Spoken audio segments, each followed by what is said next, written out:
Assalamualaikum warahmatullahi wabarakatuh. Selamat siang semua. Terima kasih kepada para peserta yang sudah berkenan mengikuti webinar ini. Sebelumnya saya akan memberikan sedikit pengantar. Saya mohon share screen pada panitia.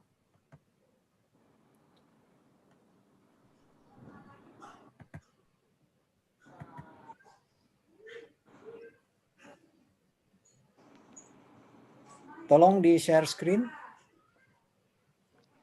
Sudah? Maaf, sudah share screen-nya belum? Sudah, Prof. Sudah. Oke. Nah, pada awalnya seorang pasien biasanya kadang-kadang menemukan benjolan pada self breast examination. Dianjurkan seorang wanita yang masih menstruasi sekali sebulan setelah mens selesai melakukan pemeriksaan payudara sendiri atau self breast examination. Kedua, mungkin ada orang yang rajin untuk melakukan mamografi tiap tahun atau tiap 2 tahun. Atau sudah ada gejala sebelumnya dari gejala metastasis. Pemeriksaan lanjutan selain yang tadi mamografi juga USG payudara, MRI payudara, dan dari situ dia merasa ada benjolan. Kemudian biasanya dibiopsi dan dilakukan pemeriksaan patologi. Pemeriksaan laboratorium yang dianjurkan adalah complete blood count, fungsi hati ginjal, termasuk alkali fosfatase uric acid dan kalsium LDH, juga tumor marker. Bone scan hanya dilakukan bila ada kelainan atau gejala. CT atau MRI abdomen bila ada kelainan pada laboratorium atau pemeriksaan fisik didapati pembesaran hati, CT toraks juga kalau ada gejala. Setelah itu selesai kita bisa mendapatkan clinical staging atau disingkat berdasarkan TNM, CTNM. Kemudian kalau udah dioperasi, kita mengharapkan ahli PA patologi melengkapi data sehingga kita tahu staging patologi dinamakan PTNM, patologi anatomi dengan IHK, mendapatkan hasil pemeriksaan IHK, bagaimana estrogen reseptor, progesteron reseptor, dan HER2. Setelah itu kita ketahui dia early atau advance. Demikianlah urutannya, kira-kira urutan dari pemeriksaan. Kita selanjutnya melakukan mendengar. Kita mengikuti pembicara pertama. Saya kira Dr. Andika yang akan memberikan ceramahnya mengenai pengobatan breast cancer ini. Saya persilakan Dr. Andika. Baik, terima kasih, Prof. Terdengar ya, Prof? Siap. Ya. Assalamualaikum warahmatullahi wabarakatuh. Salam sejahtera buat kita semua. Prof. Abdul Muthalib, guru saya, Dr. Nafukom, Dr. Nadia, kemudian juga para teman-teman farmasi dari Kalbe Pharma yang telah mendukung acara ini, serta para teman-teman sekalian di seluruh Nusantara. Ya, pada sore hari ini saya ditugaskan untuk menyampaikan tentang bagaimana melakukan profiling. Sebenarnya profiling itu adalah melakukan profil pada suatu pasien breast cancer sehingga pengobatan yang akan diberikan akan lebih individual dan akan lebih mencapai target yang diharapkan. Tentu kita pernah melihat ini hallmark dari Hanahan pathway. Sebenarnya kalau dibuat lebih lengkap, ini satu dinding kamar tidur tidak selesai karena begitu banyak. Jadi yang terpenting sebenarnya daripada ciri-ciri daripada keganasan adalah bahwa keganasan itu dia tidak bisa melewati apoptosis, kemudian dia melakukan growth factor self sufficiency. Jadi dia melakukan pertumbuhan yang tidak terkendali serta tidak bisa dicegah untuk berhenti pertumbuhannya dan melakukan invasi dan metastasis. Kemudian juga replikasinya yang begitu banyak ya tidak terkendali, serta melakukan untuk mendapatkan nutrisi dan melakukan angiogenesis yang secara masif. Nah, bagaimana pengobatan? Tentu pengobatan yang diberikan pada pasien-pasien dengan kanker payudara tentu mengikuti apa yang sudah dilakukan dari Han tadi. Bagaimana kemudian dahulu orang menggunakan berbagai pengobatan yang saat ini dipandang belum cukup pada saat itu. Ya, ini adalah cuplikan daripada slide di tahun 2012, di mana harapan-harapan orang dan para peneliti di kanker payudara akan memberikan pengobatan yang lebih baik dan lebih optimal. Contoh seperti untuk menyebabkan apoptosis menggunakan trastuzumab, kemudian angiogenesis dengan taksan, kemudian juga untuk menghambat pertumbuhan pada sel kanker menggunakan trastuzumab, aromatase inhibitor, tamoxifen, yang pada hari ini merupakan sudah barang-barang yang sudah tertinggal, ya, karena saat ini makin maju akan sudah mulai terjadi yang namanya tailor-made terapi. Jadi masing-masing orang sangat individual sekali pengobatannya. Dan ini adalah harapan di waktu itu adalah pengobatan-pengobatan dengan menggunakan obat-obatan yang lebih maju seperti untuk meningkatkan apoptosis dengan PARP inhibitor, kemudian dengan RB inhibitor, ya, dan kemudian juga menghambat angiogenesis dengan menggunakan ramucirumab, ya, anti-angiogenesis atau bevacizumab, kemudian mencegah replikasi dengan menggunakan telomerase inhibitor dan sebagainya. Yang hari ini sebenarnya sudah terwujud dan bahkan sudah lebih jauh menggunakan obat-obatan molekular dan imunoterapi. Nah, apa yang dimaksud dengan molecular subtype profiling? Mungkin buat teman-teman masih asing, bahwa saat ini kita membutuhkan tidak hanya menilai daripada daripada histopatologi saja daripada sel kanker tadi, jenisnya seperti apa, tetapi kita sudah melakukan typing molekular subtipe yang dibutuhkan untuk mendapatkan pengobatan lebih spesifik. Kemudian bagaimana karakterisasi nanti akan saya bahas, kemudian klasifikasi molekularnya, dan bagaimana implikasi daripada klasifikasi molekular tadi terhadap prognosis si pasien. Dan prediksi ke depan seperti apa untuk pasien tersebut. Nah, pada kanker-kanker payudara di stadium awal ini merupakan suatu tantangan, bahwa dahulu kita menggunakan pengobatan operasi kemoterapi sitotoksik, kemudian terapi hormon, dan regional terapi dengan radiasi yang memberikan pengobatan, ya, namun 30% daripadanya akan tetap terjadi rekarensi. Dan untuk alasan biologi, rekarensi dan resistensi itu terjadi, dan tetapi masih belum dapat dipahami dengan baik. Dan ini merupakan suatu hal yang penting karena akan memprediksi kemungkinan untuk terjadinya relapse. Dahulu orang menggunakan di tahun-tahun 1990-an sampai 2000-an faktor prognostik menggunakan subtipe histologi, kemudian axillary lymph node status, kemudian ukuran tumor, grade tumor, usia dikala si pasien didiagnosis sebagai kanker payudara dan komorbid yang lain, apakah diabetes dan sebagainya.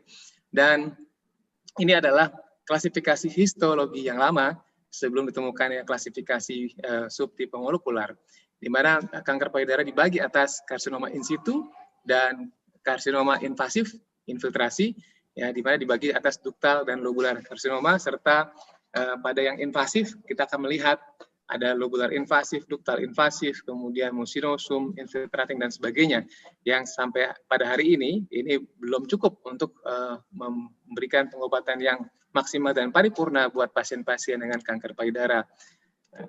Dan dahulu kanker payudara hanya dibagi berdasarkan reseptor hormon positif dan hormon negatif, dan hampir setengah daripada reseptor hormon positif kanker payudara tadi tidak respon dengan endokrin terapi karena ada hal yang lain yang belum diketahui dan tidak diobati, sehingga pengobatan yang diberikan kemudian berjalan sebentar, kemudian muncul rekarensi. Ini yang penting yang perlu dibahas.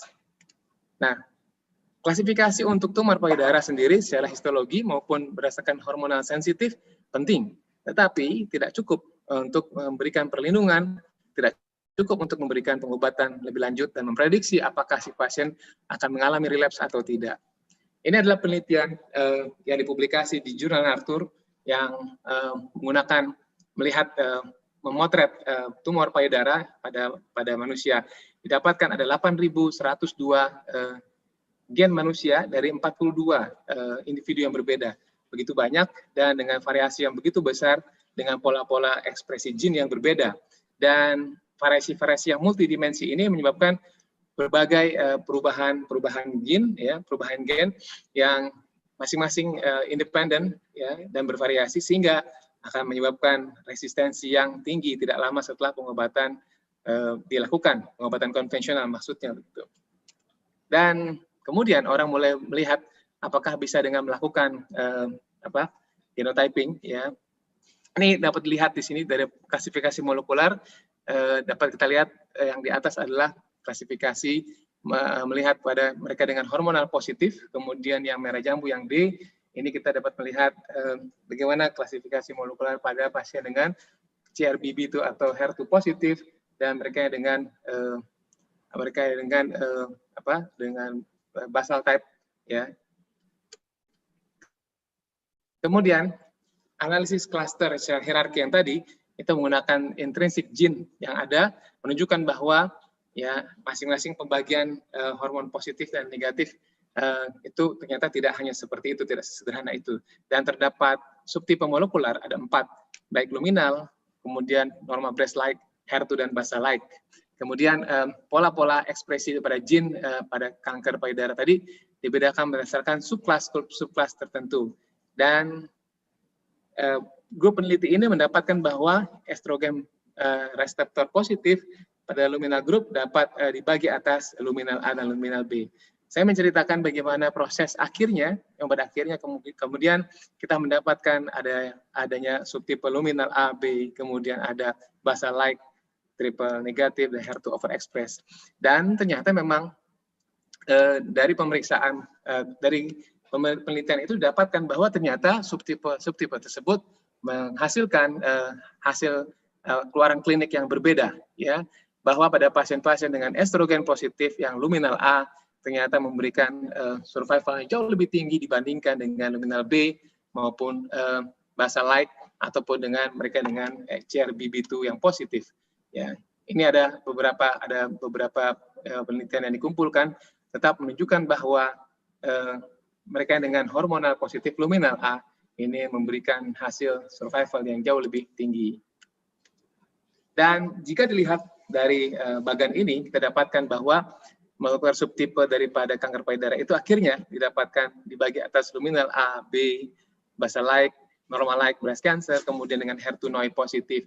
Di mana perbedaannya, ya, pada luminal A kita dapatkan ER/PR yang positif dengan HER2 negatif dan Ki67 negatif, dan ini terdapat pada hampir 50-60% pasien-pasien kanker payudara. Di sini kita dapat lihat bahwa indeks pertumbuhannya yang rendah. Nah, ini yang paling baik, ya, tipe yang paling baik, sehingga untuk prognosis kita dapat kita prediksi bahwa pada pasien dengan luminal A memberikan hasil angka harapan hidup maupun progression free survival kemungkinan untuk muncul kembalinya yang lebih rendah. Berbeda sekali dengan yang namanya basal-like, di sini basal-like atau triple negatif, di mana hormonal estrogen, progesteron, dan HER2-nya yang negatif, ya, yang memiliki asosiasi pada BRCA1 dan mutasi pada gen P53. Kita tahu bahwa gen P53 merupakan gen apoptosis. Jadi ketika ada mutasi di P53, ini menunjukkan gambaran bahwa si sel kanker tersebut tidak dapat mengalami apoptosis sehingga dia survive. Nah, ini tipe basal-like atau triple negatif, tipe yang paling terjelek. Kemudian berikutnya ada tipe HER2 overexpress, di mana hasil hormonal negatif, kemudian didapatkan HER2 yang positif. Ya, ini termasuk yang tipe yang prognosisnya lebih jelek, tetapi jauh lebih baik dibandingkan dengan basal-like. Dan jika lihat lebih lanjut lagi dengan gambar grafik ini, ya, teman-teman dapat melihat bagaimana pembagian daripada histologi subtipe, ada histologi subtipe, kemudian satu lagi ada molecular subtype. Jadi dengan mudah kita bisa melihat bagaimana kemungkinan pada pasien-pasien dengan triple negatif dengan persentase breast cancer 15-20%, ya jauh lebih rendah. Ya untunglah jauh lebih rendah karena memang ini tipe yang paling jelek. Kemudian yang paling tinggi adalah tipe yang luminal A, di mana estrogen positif dan atau progesteron yang positif. Dan prognosisnya teman-teman juga dapat melihat di sini bahwa pada mereka yang dengan triple negatif yang jelek, kemudian sampai dengan luminal A yang positif yang paling bagus. Dan pengobatan yang diberikan, ini dapat dilihat respon untuk triple negatif adalah dengan menggunakan obat kemoterapi, sedangkan pada luminal A dan B terbanyak adalah menggunakan terapi endokrin. Dan pada dekade beberapa tahun yang lalu, microarray based gene expression profiling merupakan suatu alat yang sudah digunakan sejak lama untuk mendeteksi molekular profiling daripada pasien-pasien dengan kanker payudara. Untuk apa? Beberapa hal. Yang pertama untuk melihat metastasis, yang kedua mengidentifikasi prognosis seperti tadi yang saya jelaskan, kemudian yang ketiga untuk melihat dan mendeteksi respon pada terapi. Kita lihat satu-satu. Pada mereka dengan luminal A, teman-teman dapat melihat di sini di tipe histopatologinya menunjukkan atau mengekspresikan estrogen reseptor yang positif, dan ini adalah tipe yang paling banyak, kurang lebih sekitar 40%. Dan mengekspresikan dalam jumlah yang tinggi estrogen atau estrogen associated gene ESR1, GATA3 dan FOXA1, dan tidak mengekspresikan HER2/Neu. Dan di sini kita dapat lihat indeks proliferasinya yang rendah, Ki67-nya, dan ini merupakan tipe yang paling baik di antara tipe-tipe kanker payudara yang lain. Kemudian ada luminal B yang mengekspresikan estrogen reseptor, dia dapat mengekspresikan HER2 positif ya atau negatif, dan frekuensi mutasi dari P53 yang mutasi yang positif dan dengan indeks Ki67 yang tinggi. Dan ini lebih jelek dibandingkan dengan luminal A breast cancer. Bila dilihat dari publikasi yang dilakukan Maggie dan kawan-kawan, didapatkan bahwa Ki67, HER2 status dan prognosis dipakai ya pada luminal B ini lebih jelek ya dibandingkan dengan mereka dengan luminal A. Ini berhubungan dengan overall survival. Nah, tipe selanjutnya adalah basal-like subtype. Ini tipe yang jelek ya dengan hormon reseptor dan HER2/Neu yang negatif, dan gene yang terekspresi berhubungan dengan epitel, keratin dan sebagainya, berhubungan dengan kemungkinan responansi tipe daripada kanker payudara ini terhadap pengobatan. Dan ini ada tipe-tipe yang agresif dengan kemungkinan untuk survive dan secara keseluruhan overall survival maupun periode daripada bebas penyakit atau remisi yang rendah dibandingkan dengan tipe-tipe yang lain. Ini adalah gambaran daripada tipe yang HER2 positif, PR negatif, dan dibandingkan dengan yang triple negatif breast cancer, di mana yang tipe yang triple negatif itu jauh lebih rendah, ya, lebih rendah untuk angka survivalnya. Dan ini adalah tipe yang terakhir, tipe HER2/Neu overexpress subtipe yang mengekspresikan gen yang sama dengan kromosom 17q, human EGFR, ERBB2, dinamakan juga dengan CRBB2, ya, yang berhubungan dengan growth factor receptor bound protein 7, ya. Kemudian juga berasosiasi dengan tipe histologi yang high grade dan rendah ekspresi daripada IR dan PR, negatif maksudnya. Dan juga clinical outcome yang jelek. Dan pada pasien-pasien dengan HER2/Neu yang positif ini memang respon dengan penggunaan trastuzumab. Dan dari pemeriksaan tadi yang luminal A, luminal B, ya, CRB2 atau HER2 positif dan basal-like, kita bisa melihat seperti apa tipe-tipenya. Yang pertama adalah luminal A dengan estrogen dan atau progesteron positif, dengan HER2 negatif, kemudian Ki67 yang rendah. Ki67 di bawah 20% merupakan nilai baseline untuk menunjukkan bahwa sel kankernya ganas tetapi jinak. Kemudian yang kedua adalah luminal B dengan HER2 negatif, ya, atau luminal B dengan HER2 positif, di mana kedua-duanya ditandai oleh Ki67 yang tinggi, ya, Ki67 yang tinggi atau sedang, gitu, di mana HER2 bisa overexpress maupun negatif. Yang ketiga adalah tipe HER2 overexpress yang amplified dari HER2, kemudian tetapi estrogen dan progesteron negatif, serta yang terakhir adalah basal-like, di mana triple negatif dengan Ki67 yang tinggi. Nah, metode apa yang kita pakai untuk mendeteksi gene ekspresi tadi, ya dengan menggunakan microarray tadi, ya sampai saat ini masih digunakan, meskipun kekurangannya adalah bahwa analisis dengan microarray cukup mahal dan sequence genom itu juga cukup mahal sehingga tidak dilakukan sebagai pelayanan dari masyarakat. Kemudian ini juga jadi daripada ini penelitian ini melihat bagaimana imunohistokimia dan dapat lihat klasifikasi ya pada pasien-pasien yang luminal A terdapatkan kurang lebih 73 sampai 100%. Ya, kemudian luminal B demikian pula, sedangkan HER2 enrich dapatkan 41 sampai dengan 69%. Dan diagnostik gene dapat dilakukan saat ini dengan menggunakan beberapa teknik pemeriksaan.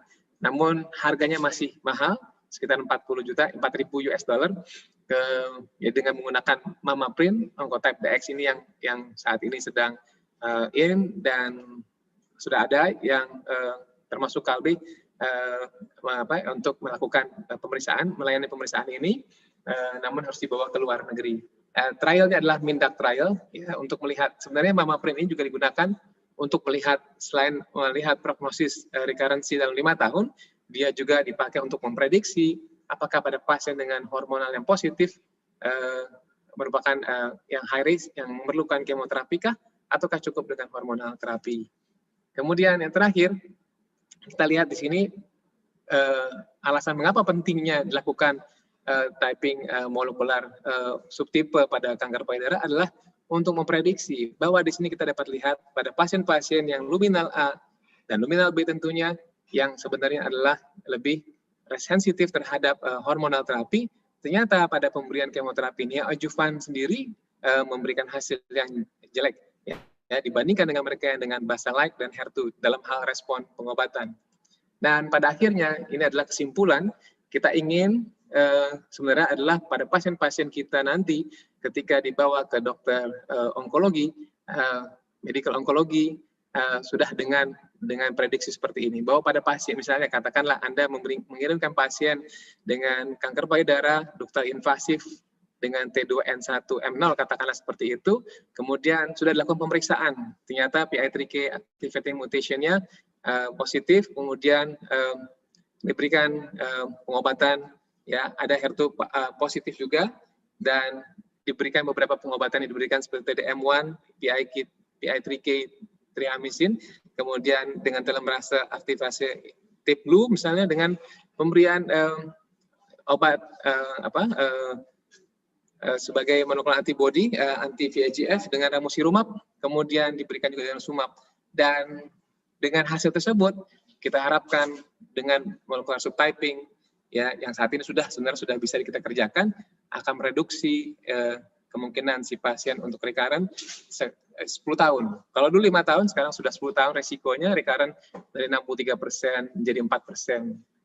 Ini adalah adalah cita-cita dan keinginan kita semua yang bergerak di bidang onkologi. Dengan menggunakan molekular subtyping, kita akan mempermudah sebenarnya pengobatan dan dapat memprediksi ketika pasien bertanya berapa lama kira-kira akan muncul dan apa yang mesti dikerjakan, apa yang do and don'ts yang perlu dilakukan. Saya kira itu yang bisa saya sampaikan. Terima kasih banyak atas perhatiannya. Terima kasih. Nanti kita lanjutkan dengan diskusi. Assalamualaikum warahmatullahi wabarakatuh. Terima kasih, Prof. Waalaikumsalam warahmatullahi wabarakatuh.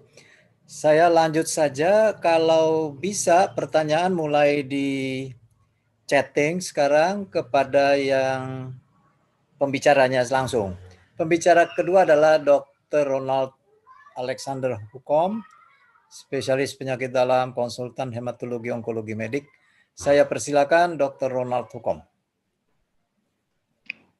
Terima kasih Prof. Muthalib sebagai moderator. Terima kasih untuk pengurus pusat Prof. Pedin yang sudah mengundang saya untuk bicara pada kesempatan kali ini. Mohon di-share screen.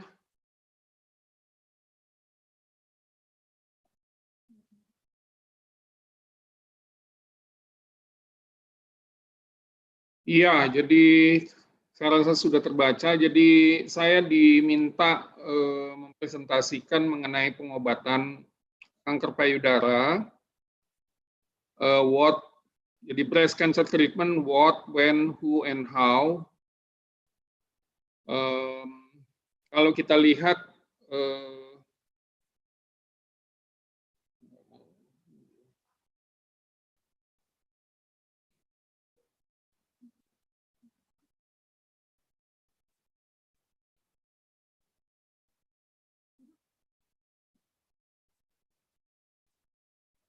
ya, kalau kita lihat kanker payudara itu merupakan jenis kanker yang paling sering ditemukan, ya, baik di dunia dan juga di Indonesia. Kalau kita lihat ada sekitar mungkin 20% kanker yang mula-mula masih terlokalisasi itu sesudah dilihat dalam 5 tahun itu akan mengalami metastasis, dan biasanya survival rate untuk yang 5 tahun metastatik ini hanya sekitar 20–25%. Ini angka yang dilihat pada tahun 2001 di Amerika, bagaimana dilaporkan sebenarnya pengobatan kanker payudara itu mengalami banyak kemajuan. Kalau kanker yang masih terlokalisasi pada tahun 40-an itu disebutkan 72% yang bisa bertahan 5 tahun, tapi pada tahun 92–97 khusus untuk kelompok wanita kulit putih itu bisa mencapai 97% masih bertahan 5 tahun. Yang sudah ada penyebaran regional itu bisa bertahan 5 tahun hampir 80%, tetapi tetap yang sudah ada metastasis itu hanya mendapat angka di 22,4% bisa bertahan 5 tahun. Nah, Indonesia ini satu data dari 2018 itu disebut dalam 1 tahun kanker payudara itu ada sekitar 58.000 kasus dengan kematian lebih dari 22.000. Jadi ini merupakan kanker yang paling sering ditemukan, walaupun bukan merupakan kanker dengan kematian yang paling tinggi, ya, masih kalah dengan misalnya kanker paru. Nah, kita memiliki satu pedoman dari Menteri Kesehatan pada tahun 2007 mengenai pengendalian penyakit kanker. Di sana disebutkan memang untuk kanker ini prioritasnya adalah upaya pencegahan. Tapi memang program pencegahan primer dan deteksi dini yang dilakukan kelihatannya belum memberikan hasil yang memuaskan. Sebagian besar pasien yang datang di rumah sakit rujukan itu sudah mencapai stadium lanjut, ya, stadium 3 dan stadium 4. Sehingga biasanya pengobatannya itu akan lama, menggunakan berbagai macam obat kanker yang tentunya harganya cukup mahal. Tapi memang kita bisa bergembira bahwa pemerintah sekarang sejak tahun 2014 itu sudah memiliki program JKN yang bisa menjamin pengobatan kanker payudara ini bisa mendapatkan pengobatan mulai dari diagnosa sampai operasi, radiasi, dan kemoterapi atau terapi sistemik dengan jaminan dari pemerintah. Nah, kalau dilihat bagaimana kanker di negara sudah berkembang dengan yang masih berkembang, itu diperkirakan tahun 2030 jadi tidak lama lagi itu 85% dari semua kematian karena kanker itu justru akan terjadi pada negara-negara dengan pendapatan rendah atau menengah. Ya, jadi ini bukan, sekali lagi, kanker bukan merupakan masalah di negara maju lagi, tapi sudah bergeser menjadi masalah di negara yang berpendapatan rendah sampai menengah. Dan kelihatannya masalah kenapa mortalitas kanker pada negara-negara yang berpendapatan rendah sampai menengah ini masih merupakan masalah itu karena diagnosa yang akurat itu terlambat, kemudian ketidaktahuan sebagian besar pasien mengenai kanker dan apa yang bisa didapat dari pengobatan, kemudian kurangnya akses dan kemampuan untuk mendapatkan terapi yang sifatnya berpotensi kuratif, dan bahkan masih ada yang mengabaikan cara pengobatan yang tepat. Nah, sedikit mengenai pendekatan pengobatan, ini sudah lama sebetulnya ya, bahwa kanker payudara dan juga sebagian besar kanker yang lain itu memerlukan pendekatan multidisiplin. Jadi ada pengobatan lokal, regional, ada pengobatan sistemik.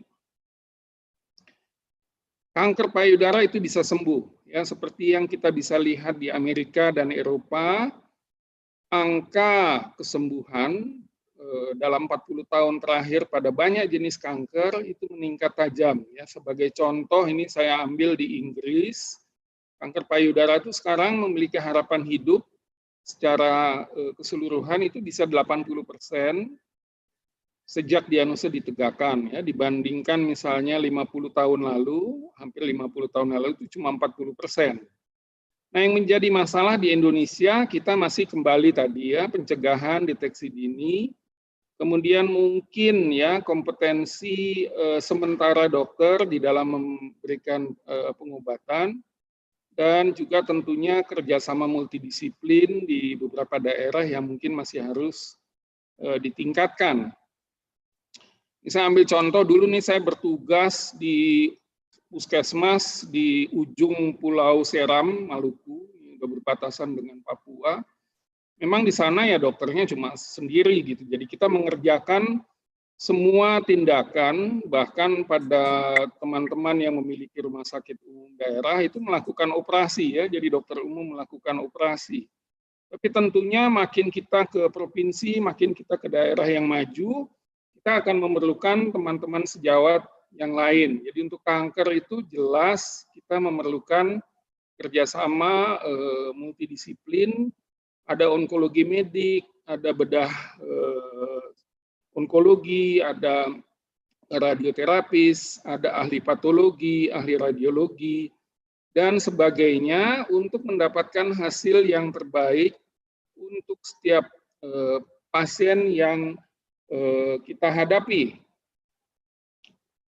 Nah, untuk onkologi medik, ini kita sudah memiliki satu perhimpunan, jadi Perhompedin, Perhimpunan Hematologi Onkologi Medik Penyakit Dalam, dan ini berkaitan dengan adanya onkologi medik, ini satu mungkin keahlian yang memang berkembang pesat 40 tahun terakhir ini, dan biasanya merupakan subspesialisasi dari ilmu penyakit dalam dan khusus mendalami mengenai terapi sistemik, jadi berbagai obat kemoterapi, uji klinis berbagai obat baru, terapi target, dan imunoterapi, dan sebagainya. Kalau dilihat definisinya, ini dari National Cancer Institute, itu jelas menyatakan bahwa medical oncology itu dokter yang khusus dilatih untuk diagnosa dan pengobatan kanker pada orang dewasa menggunakan berbagai macam obat. Ya, memang biasanya di banyak negara medical oncology ini merupakan provider utama untuk pasien-pasien kanker. Ya, dia juga termasuk memberikan terapi suportif dan melakukan koordinasi dengan teman-teman sejawat dari disiplin lainnya. Saya ambil contoh dari Singapura, ini dari National Cancer Singapura, ini data dari bulan September 2019, jadi National Cancer Singapura itu ada tahun 1999,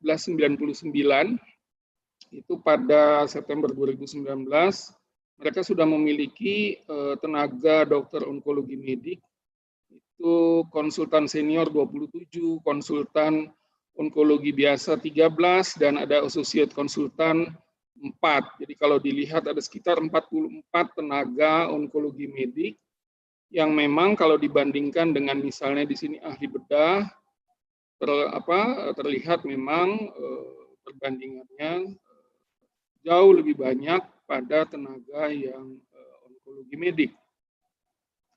Nah, bagaimana dengan diagnosis? Jadi kanker payudara itu seperti tadi sudah diuraikan sebelumnya, kita tetap melakukan anamnesis, pemeriksaan fisik.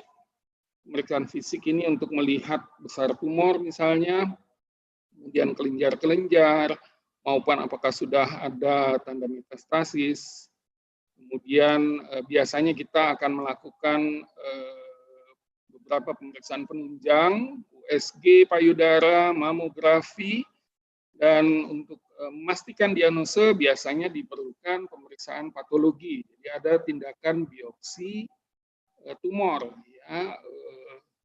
Sebaiknya kalau ingin mendapatkan gambaran lengkap, minimal dikatakan core needle biopsi. Selanjutnya kita akan menetapkan stadium. Ya, ini berhubungan dengan bagaimana kita menduga prognosis dari seseorang atau pasien kanker itu, karena tentunya seperti tadi disebut, yang masih stadium 1 atau stadium 2 itu prognosisnya beda dengan yang sudah stadium lanjut stadium 4. Jadi ada yang disebut dengan faktor prognostik, ada yang disebut dengan faktor prediktif. Faktor prognostik itu untuk melihat kemungkinan bagaimana satu kanker itu akan kambuh dan juga kematian yang berhubungan dengan kanker. Sementara faktor prediktif itu biasanya dihubungkan dengan kemungkinan respon terhadap pengobatan yang akan diberikan. Jadi pemeriksaan patologi ini sangat penting. Ya, kita harus ingat sekarang bahwa kanker payudara itu bukan satu jenis kanker. Ya. Kanker payudara itu merupakan satu kelompok penyakit kanker yang walaupun lokasi anatominya sama, tapi sebenarnya perangainya berbeda. Tadi sudah disebutkan mengenai HER2 dan hormon reseptor.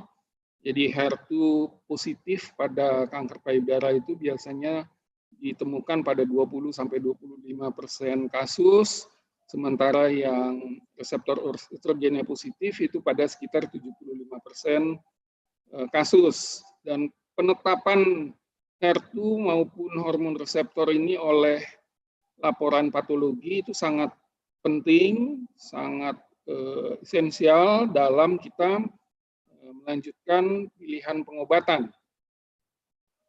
Nah, pada kanker payudara stadium awal itu biasanya memang operasi itu merupakan pengobatan utama. Ya. Jadi adalah penting dilakukan reseksi lengkap, kemudian bukti bahwa marginnya negatif, ini tentunya untuk mengurangi risiko kambuh lokal maupun untuk penentuan stadium patologis, termasuk untuk pemeriksaan kelenjar getah bening aksila untuk mendapatkan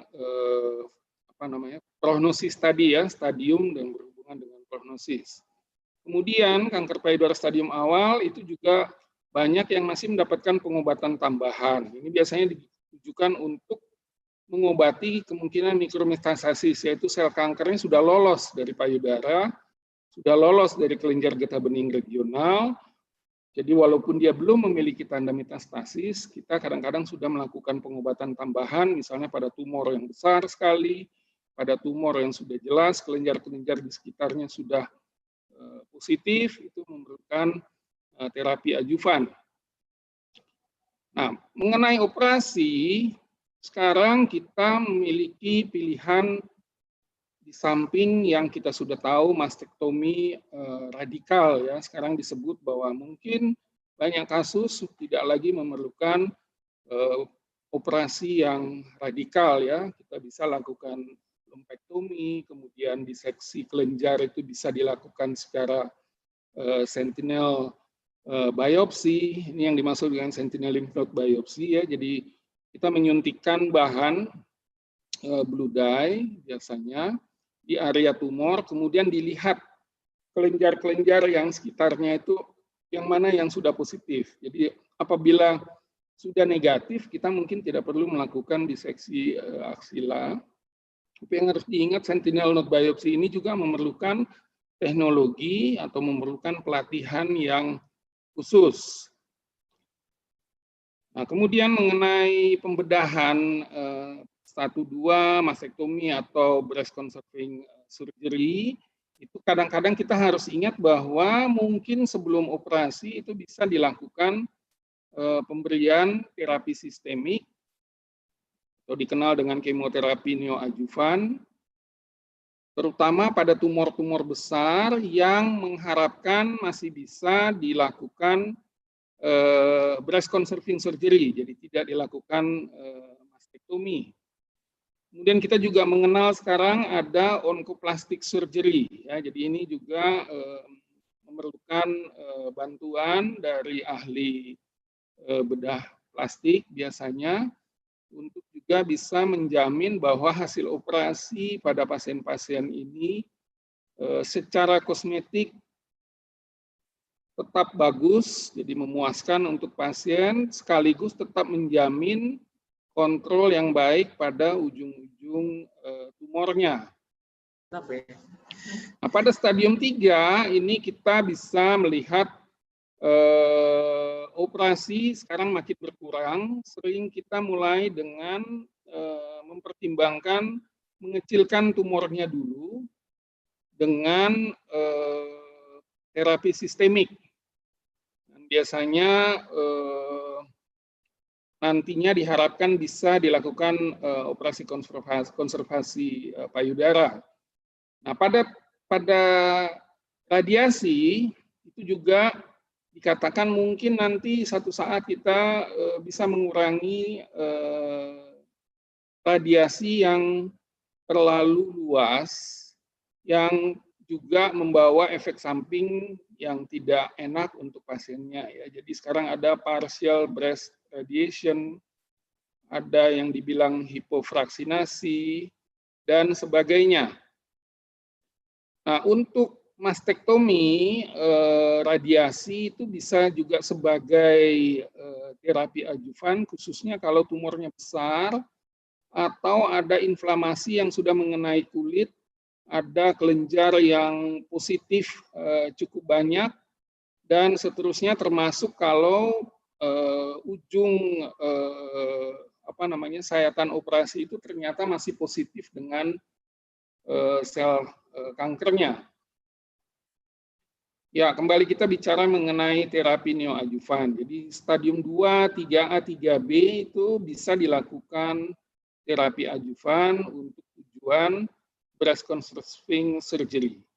Yang mutlak harus diingat adalah tindakan ini harus selalu diikuti dengan radiasi. Jadi jangan melakukan BCS tanpa radiasi. Kita melakukan BCS apabila kita juga bisa melakukan radiasi.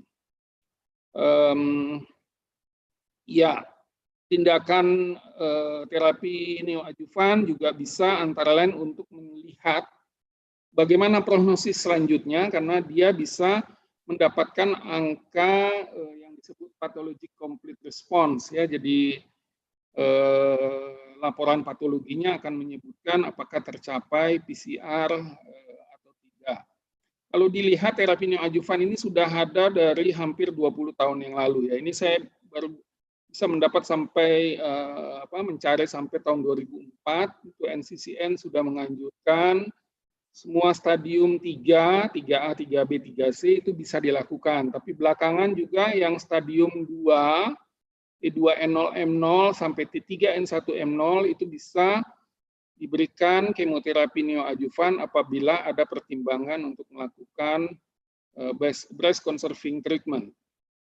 Jadi ini bukan konsep yang baru. Ya, ini satu studi dari tahun 2001 oleh Walmart, NSABP B18 itu sudah memperlihatkan bahwa memang bisa meningkatkan angka lumpektomi dengan melakukan terapi neoadjuvan ya. Ini waktu itu obat yang ada baru doxorubicin dan siklofosfamid ya, kita kenal AC. Jadi diberikan 4 seri doxorubicin dan siklofosfamid, baru dilakukan operasi. Itu memang ternyata angka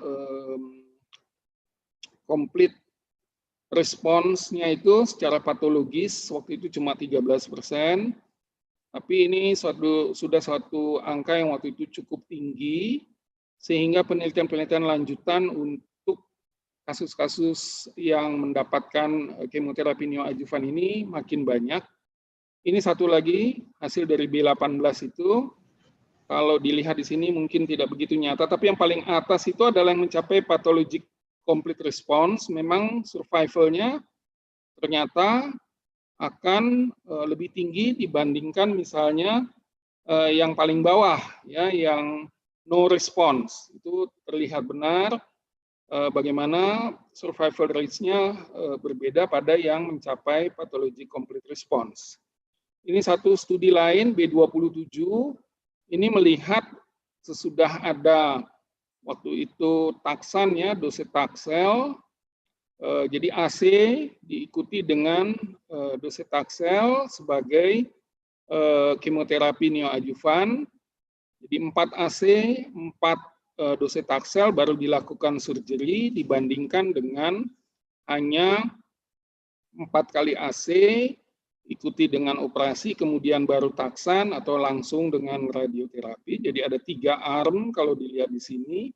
Memang nanti dilihat ya ini semua kembali tadi ya tumor-tumor yang stadium cukup T1C, N0, M0 itu sudah bisa. Intinya semua yang locally yang belum regionally advanced ya, jadi bukan T4 atau N2. Nah, kalau dilihat di sini kembali yang pathology complete response-nya itu yang tengah itu bisa mencapai berapa itu 18,9% ya, jadi cukup tinggi. Ini kelompok 2 yang tadi AC diikuti dengan taksan ya, dengan docetaxel.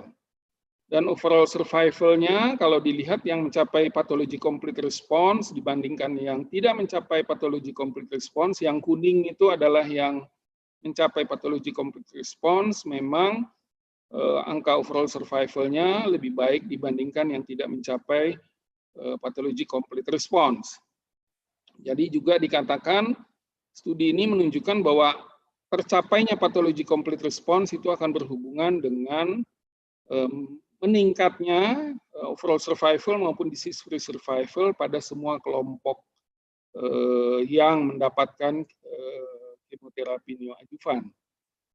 Jadi abad 20 akhir ini kita melihat perubahan banyak dari satu tindakan radikal ke operasi yang lebih lunak lah katakannya, breast conserving surgery ya. Jadi studi-studi dari tahun ya ini kalau dilihat sejarahnya mungkin baru mulai tahun 80-an ya, tahun 60 itu sudah ada modified radical mastectomy, tapi kemudian belakangan breast conserving surgery itu banyak mendapatkan perhatian sesudah tahun 80-an.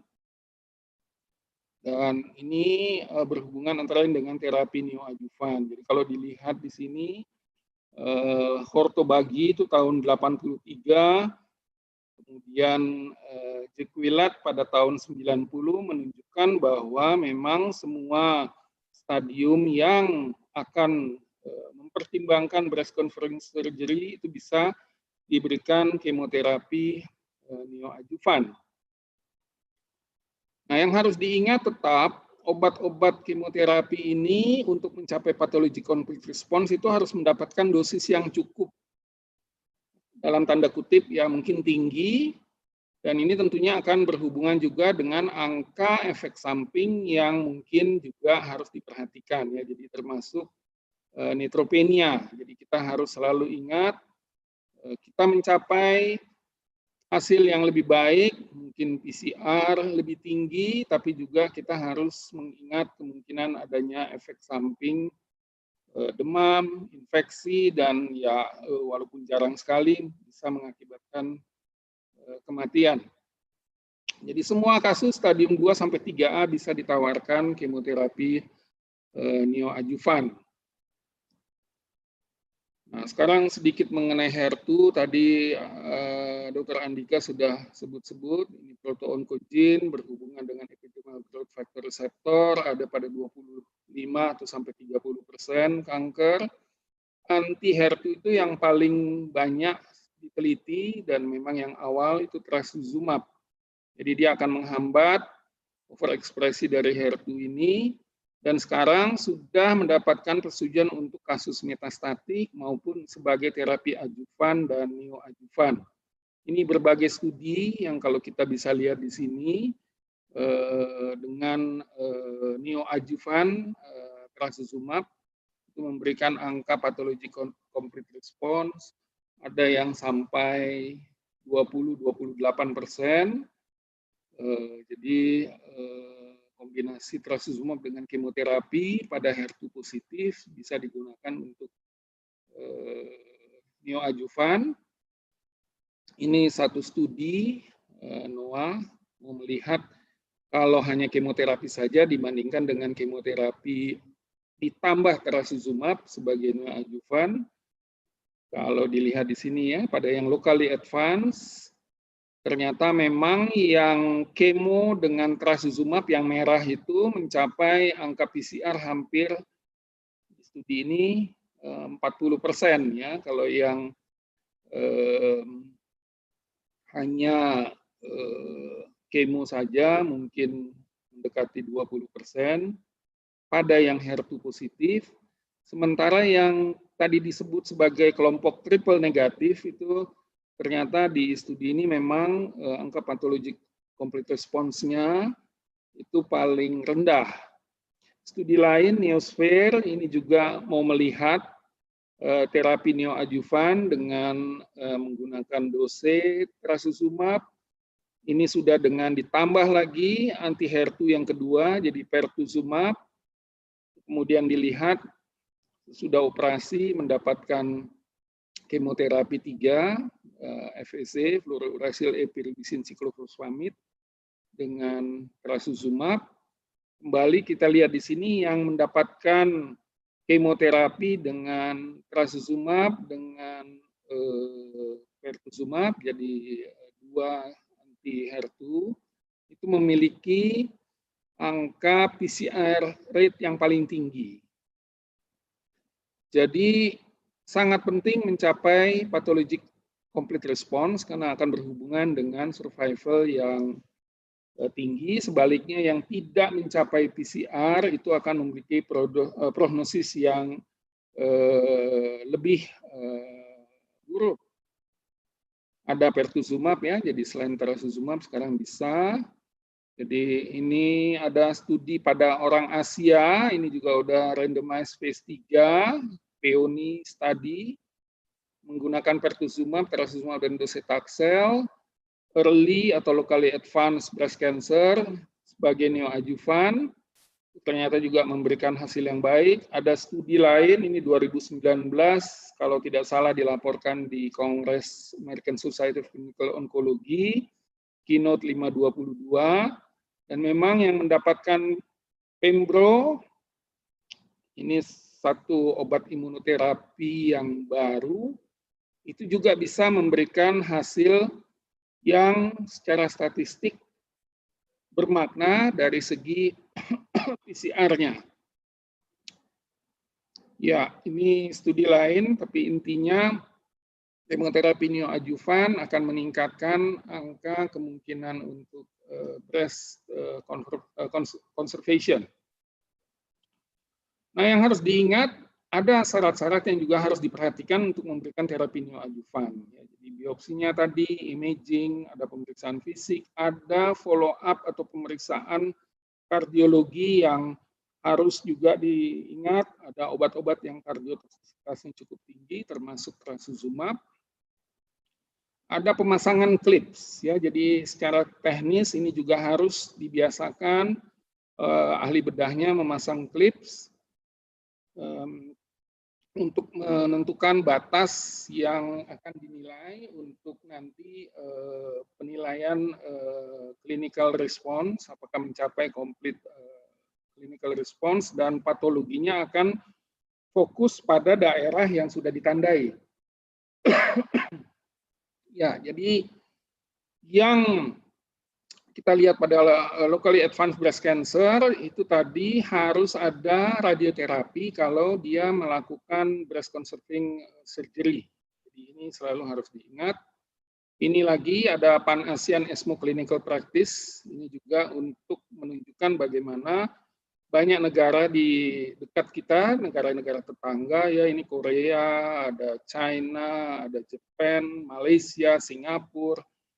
Itu bukan Indonesia, saya lupa tuh itu yang mana, tapi India mungkin, bukan Indonesia, sudah juga menyatakan kita harus sudah mengurangi angka mastektomi karena sekarang bisa dengan cara yang kurang merusak, kita bisa mendapatkan hasil yang sama ya dengan terapi neoadjuvan, breast conserving surgery, tentunya dengan ada radiasi.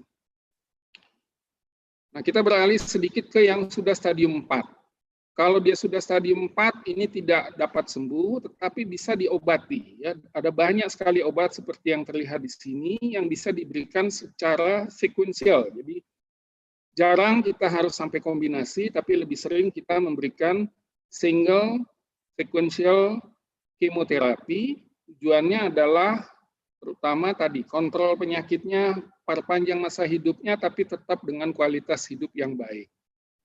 Ya, ada banyak faktor seperti terlihat di sini, termasuk usia, termasuk bagaimana estrogen reseptor status, HER2 status, riwayat pengobatan sebelumnya, dan seterusnya. Mungkin untuk Indonesia obat-obat tidak semua ada, tapi sudah cukup lengkap pada obat-obat dalam JKN atau di formulasi nasional.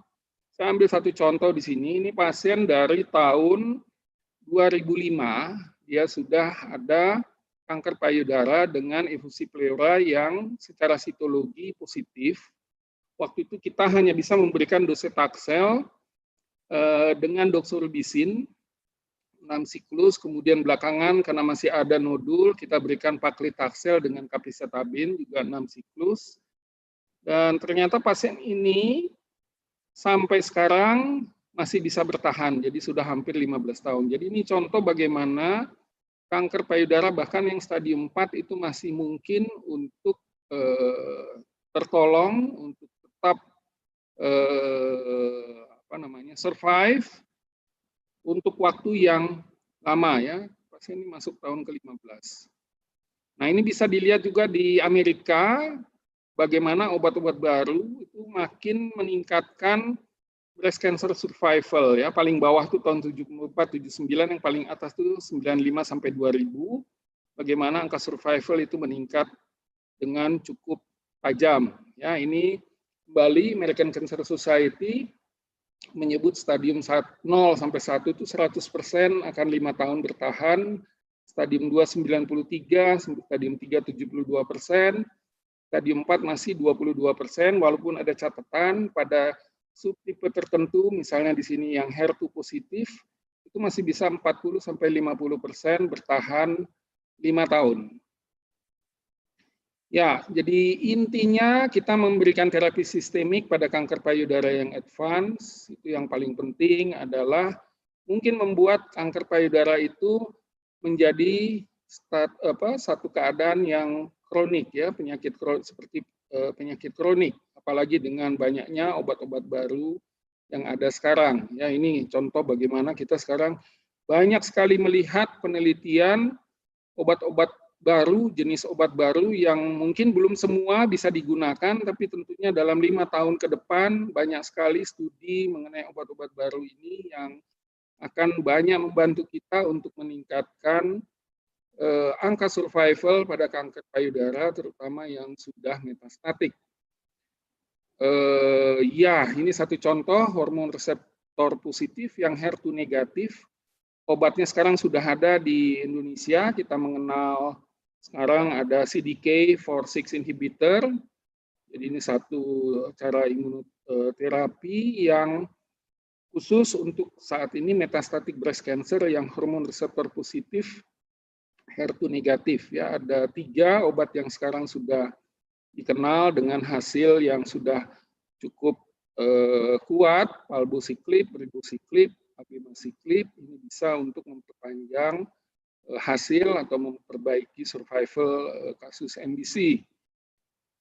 Ini kalau dilihat mungkin kita masih harus memperhatikan juga kembali efek samping yang mungkin kita masih harus lihat. Tidak semua obat ini tanpa efek samping, jadi harus diperhatikan bahwa tetap dalam pengawasan oleh dokter yang tepat. Kalau yang triple negatif, tadi disebut Dokter Andika, ini paling memusingkan karena kita tidak bisa memiliki satu faktor prediksi mengenai obat yang paling tepat. Ini di sini contoh bagaimana dalam beberapa tahun terakhir ini ada obat-obat baru imunoterapi. Ya, ini contoh atezolizumab yang dikombinasi dengan nab-paclitaxel, itu sekarang ternyata sudah bisa digunakan untuk kasus triple negatif yang PDL ligand satunya positif. Kemudian ada pembrolizumab tadi ya, obat imunoterapi yang juga bisa digunakan, memang ini untuk PD-1 tumor, tapi khusus untuk yang memiliki MMR defisiensi atau tinggi MSI ya, microsatellite instability-nya. Nah, jadi kemudian sesudah semua pengobatan itu kita tidak boleh lupa ada yang dikenal sekarang dengan pelayanan paliatif. Ya, paliatif ini tujuan utamanya memperbaiki kualitas hidup. Kemudian mungkin di Indonesia ini masalah ya, pain control, kita harus ingat pasien-pasien yang stadium lanjut itu sering kesakitan. Tapi ini ada WHO Global Action Plan for the Prevention and Control of NCD, itu sudah menyatakan bagaimana kita harus memperhatikan mengenai pelayanan paliatif ini. Paliatif termasuk tentunya juga mengenai nutrisi, ya, jadi medical nutritional therapy, bagaimana keadaan nutrisi, metabolik kebutuhan pasien, jadi tergantung kepada stadium dan tentunya status nutrisinya. Ada pasien-pasien yang sudah kaheksia, yang sudah refrakter kaheksia, yang harus mendapatkan perhatian khusus dari segi nutrisi. Nah, ini kalau dilihat bagaimana penurunan berat badan yang banyak pada pengobatan kanker juga itu akan berhubungan dengan penurunan kualitas hidup, status fungsional, mungkin respon terhadap terapi maupun survivalnya, dan pasti dia akan meningkatkan perawatan rumah sakit lebih lama, komplikasi, infeksi, dan seterusnya. Ini ada satu saran mengenai bagaimana kita menghitung kalori, bagaimana kita melihat protein, lipid, dan sebagainya yang dikaitkan dengan nutrisi pasien kanker. Ya, jadi kita memerlukan dokter ahli multidisiplin untuk kanker. Ya, semua dokter, mulai dari dokter umum, ahli penyakit dalam, kesehatan anak, ahli bedah, kemudian ada pemeriksaan penunjang, radiologi, laboratorium, patologi, tindakan operasi, terapi sistemik, radiasi, ada unit paliatif, perawat kanker, tenaga sosial, itu semua harus bekerja bersama untuk mencapai hasil yang terbaik untuk pasien-pasien kanker. Nah, ini mengenai patient safety, mungkin saya perlihatkan di sini, bahwa memang pemberian terapi sistemik itu akan berhubungan juga dengan bagaimana keselamatan pasien.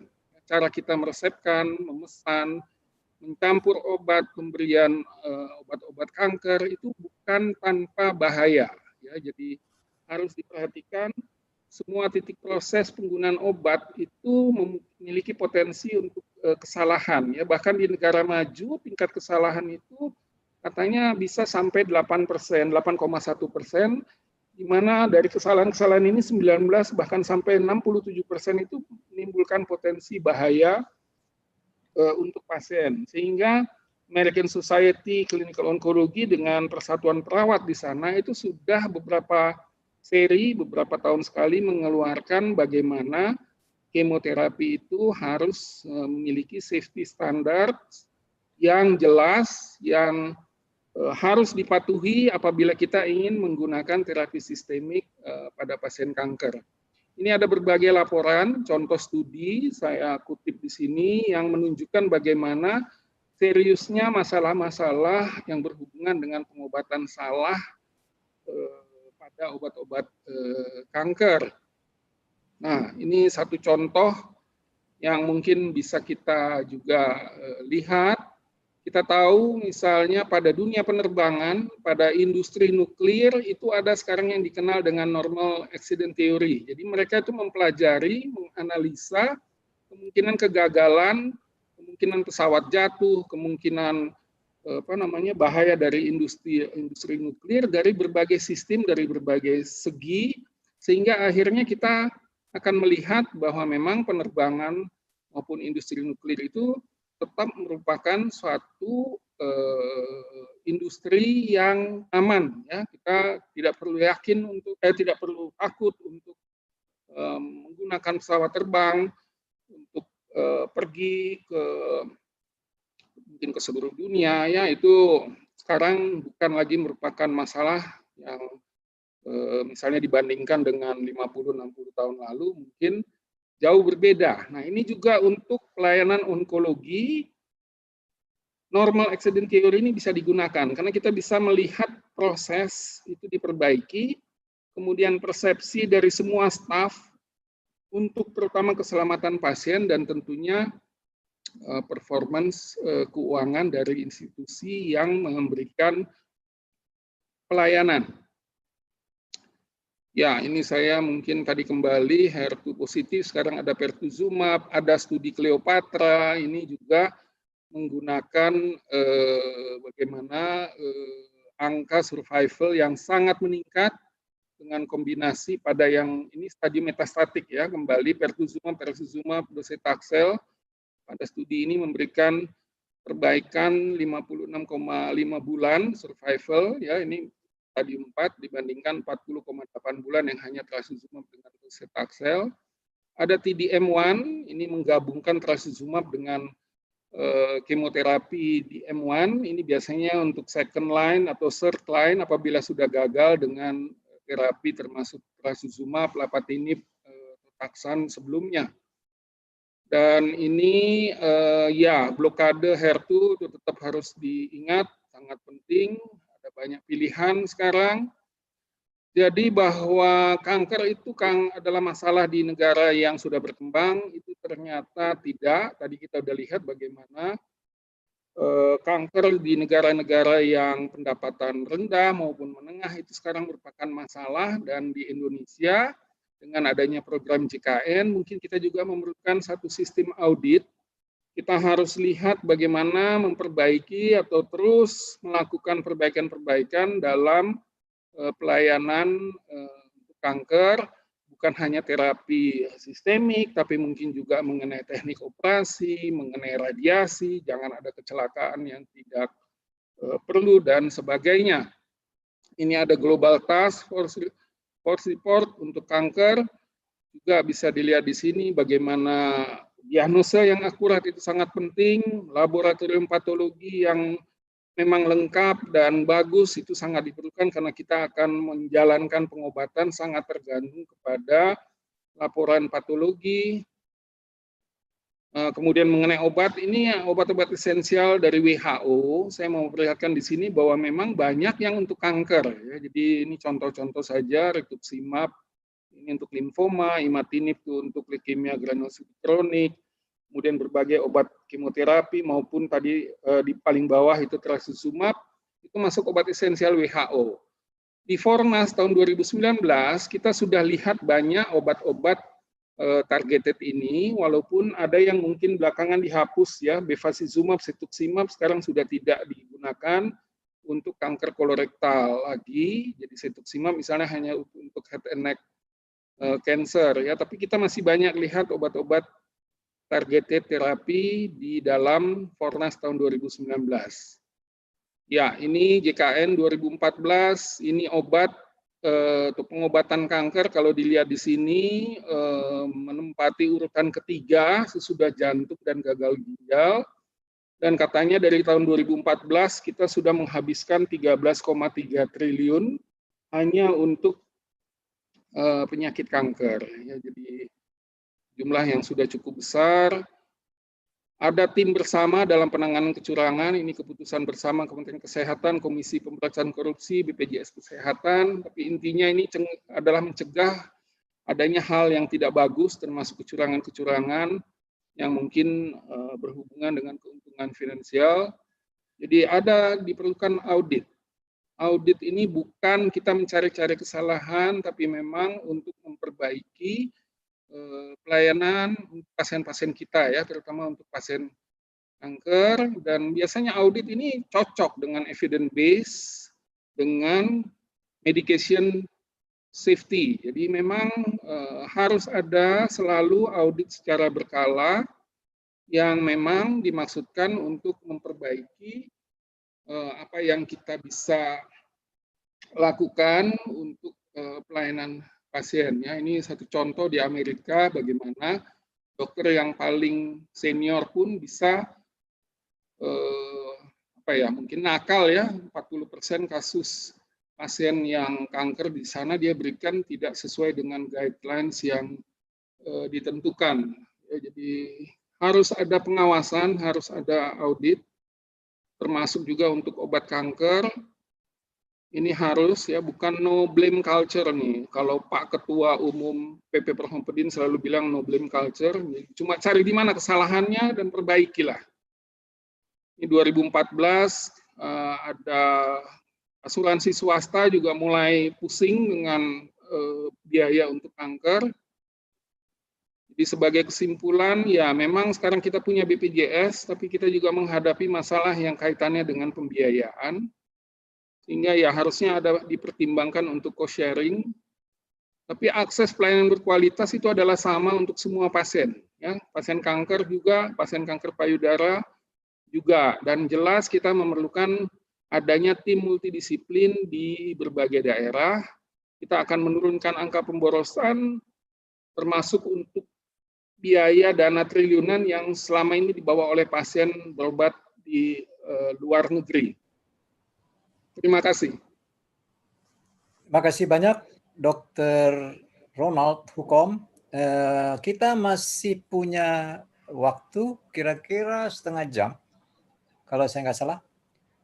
Ada pertanyaan yang sudah masuk. Saya persilakan barangkali pertanyaan yang pertama mengenai FAM.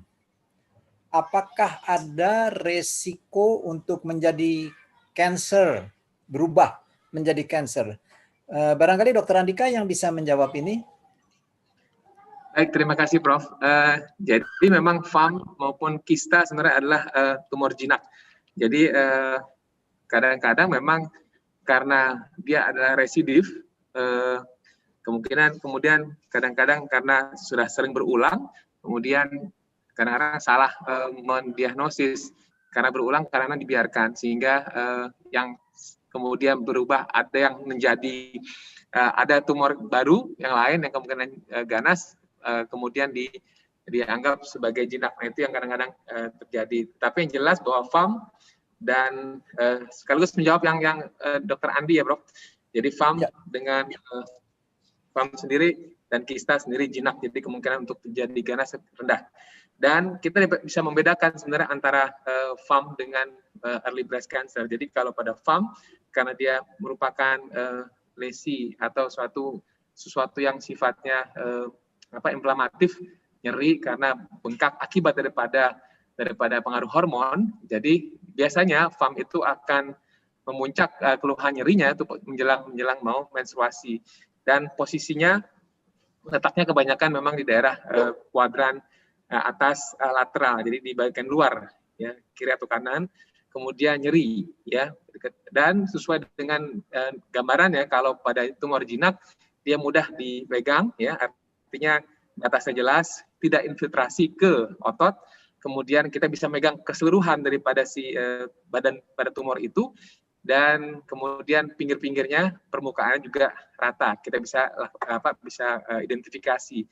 Berbeda dengan pada yang early breast cancer, kita bisa dapatkan adanya gambaran seperti kulit jeruk, misalnya pudorang, atau nipple retracted, misalnya jadi nipple-nya masuk, ya, tertarik ke dalam, atau kemudian juga bagian daripada benjolan tadi itu melekat ke dinding dada juga bisa, atau mengeluarkan cairan.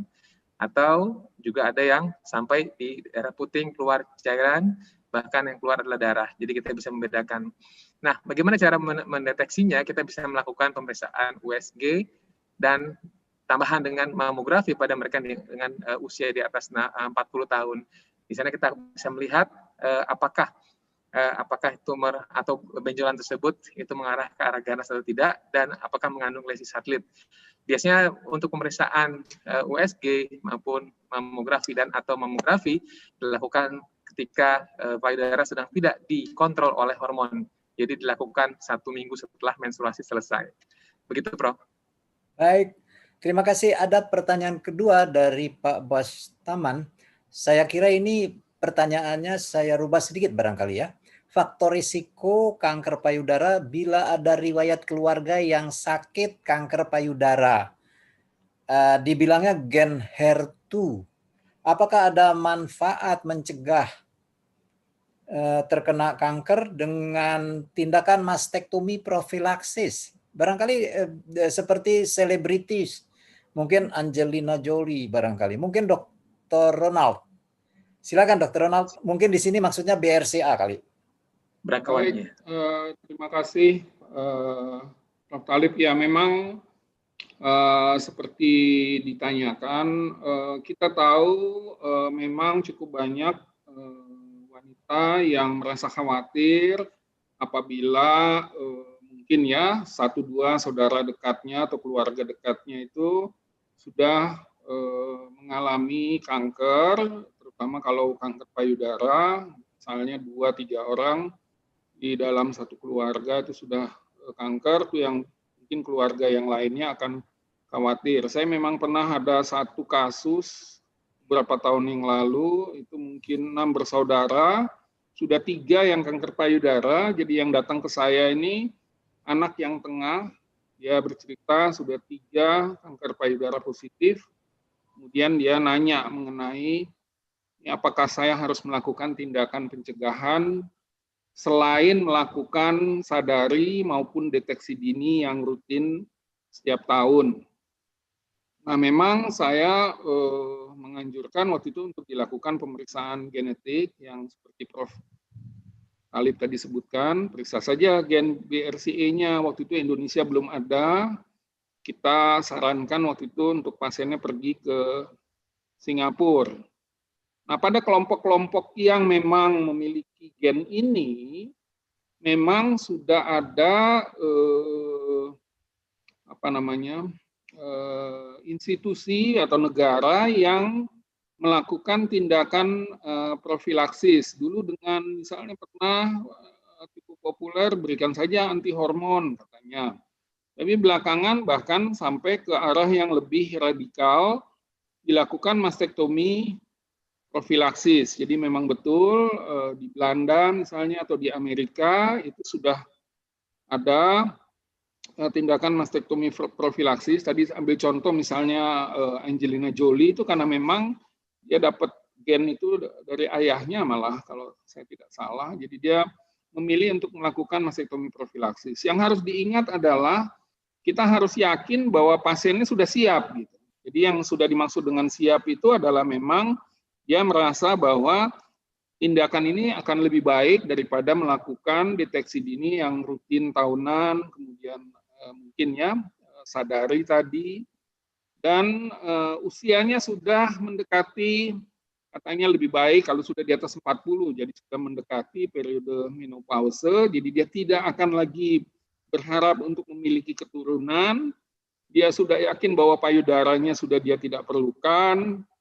Itu silahkan bisa dipertimbangkan untuk melakukan mastektomi profilaksis. Saya tidak tahu apa di Indonesia sudah ada yang melakukan, tapi intinya tadi kembali harus yakin dulu usianya sudah cukup, tidak akan punya keturunan lagi, dan memang dibuktikan misalnya dia memiliki gen BRCA tadi. Makasih, Prof. Ya, kembali ke Dokter Andika, barangkali dari Dokter Bobby nih. Izin bertanya, Dokter Andika, mengingat pemeriksaan precision onkologi Indonesia terbatas, tidak murah, kandidat pasien seperti apa yang dapat kita usulkan untuk pemeriksaan molecular profiling agar mendapatkan optimal treatment dan cost benefit? Baik, Silakan, Prof. Terima Dr. kasih. Andika. Ya, Prof. Terima kasih, Prof. Jadi memang untuk pemeriksaan untuk molecular profiling atau biasanya kita sebut di hari-hari di pelayanan adalah imunohistokimia saja, itu sudah dilakukan. Jadi untuk pemeriksaan estrogen, progesteron, dan HER2 sudah dilakukan. Termasuk pemeriksaan untuk Ki67 untuk melihat proliferasi atau angka keganasan daripada sel kanker tadi. Itu sudah dilakukan. Biasanya juga ada tambahan pemeriksaan dengan topo 2 alfa dan P53, tapi itu opsional. Jadi dok, yang untuk pemeriksaan hormonal dan HER2 sebenarnya sudah di-cover oleh BPJS. Dan pemeriksaan untuk hormonal dan HER2 tadi itu menjadi syarat sebenarnya di BPJS untuk mendapatkan pengobatan apakah dengan hormonal terapi ataukah mendapatkan pengobatan dengan anti HER2 pada mereka-mereka yang dengan metastatik, itu menurut BPJS. Gitu, Prof. Jadi sudah di-cover, Prof. Gitu. Ya, bagaimana dengan Mamaprin dan Oncolife DX? Oncotype DX, gimana, Dokter? Baik, Prof. Jadi memang untuk Mamaprin dan Oncotype DX sebenarnya dilakukan untuk mendeteksi terutama untuk mereka-mereka yang memiliki resiko tinggi. Jadi mereka yang dengan hormonal positif dan early state terutama untuk mendapatkan kesimpulan apakah si pasien ini memiliki prognosis bagus atau tidak bila dilakukan pengobatan dengan hormonal terapi saja atau dengan tambahan kemoterapi begitu, Prof. Sebenarnya kalau untuk Mamaprin dan Oncotype DX terlalu mahal, mungkin kita bisa lakukan, cuma memang murah meriah ya, Prof. Ada yang namanya adjuvan online, adjuvan. Jadi mungkin para klinisi yang bergerak di onkologi juga bisa melakukan dengan mengisi data-data si pasien, kita bisa menentukan berapa persen kira-kira kemungkinan untuk kalau ditambahkan dengan hormon, berapa persen survival 5 tahunan atau 10 tahun, atau bila ditambah dengan kemoterapi berapa persen. Jadi ada juga, Prof. Gitu. Ya, terima kasih, Dokter. Untuk Dokter Ronald, HER2 positif, stadium 2 menopause, ERPR negatif, pasien sudah menjalani operasi MRM, lalu kemo 6 siklus. Apakah masih ada tempat pemberian tamoxifen saja tanpa kemo? Neoadjuvan pada pasien di atas dengan alasan belum ada metastasis. Jadi HER2-nya positif, ERPR negatif, sudah MRM, kemo 6 siklus, tidak diberitahu kemonya apa, tapi kelihatannya apakah masih ada tempat pemberian tamoxifen saja tanpa kemo neoadjuvan? Kan kemonya udah dikasih 6 siklus, saya juga bingung kenapa jadi neoadjuvan. Barangkali adjuvan maksudnya, di atas dengan alasan belum ada metastasis. Silakan Dr. Ronald, HER2 positif. Ya, terima kasih Prof. Ini memang mungkin yang saya tangkap adalah sudah dilakukan operasi, ternyata HER2-nya positif, estrogen negatif, kemudian sudah mendapatkan kemoterapi. Ini tentunya karena dia stadium 2, memang bisa dipertimbangkan untuk kemoterapi, tapi karena HER2-nya positif, hormonnya negatif, mungkin tidak tepat diberikan tamoxifen. Jadi sebaiknya mendapatkan anti HER2.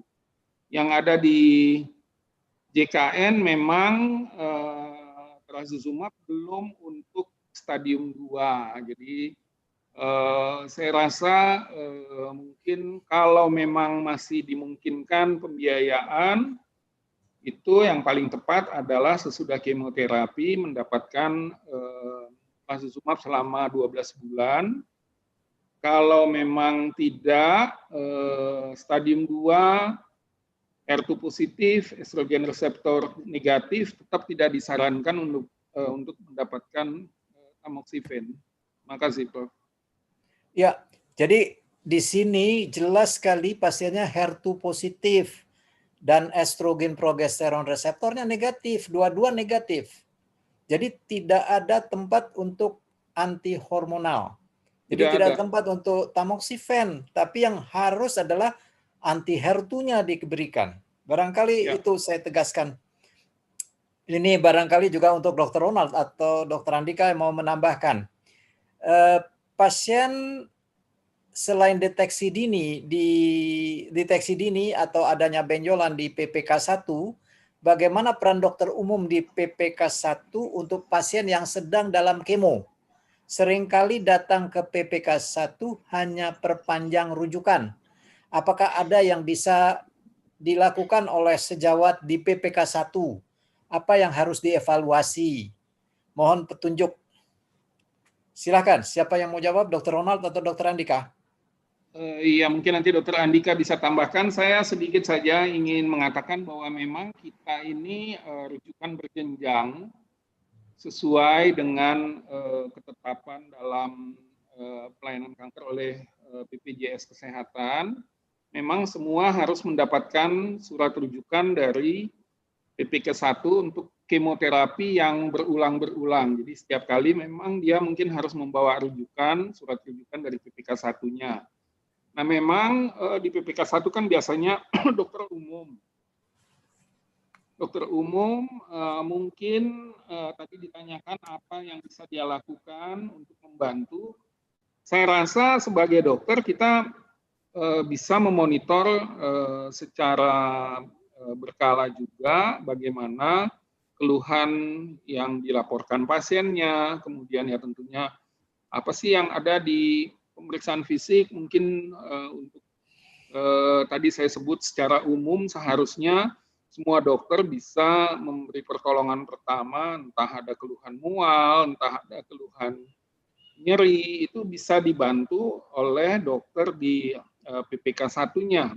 Apabila dia sedang dalam kemoterapi, mungkin ada efek samping kemoterapi yang bisa juga ditolong lebih dulu di PPK1, ya, jadi mualnya tadi, muntahnya tadi, mungkin mengenai nutrisi itu juga bisa dibantu di sana. Obat-obat nyeri tentunya udah cukup lengkap di PPK1 juga. Jadi saya rasa banyak yang bisa dilakukan oleh dokter umum di PPK1 dalam menghadapi pasien-pasien DKN yang sedang dalam kemoterapi sebelum dikirim kembali ke rumah sakit rujukan untuk kemoterapi seri berikutnya.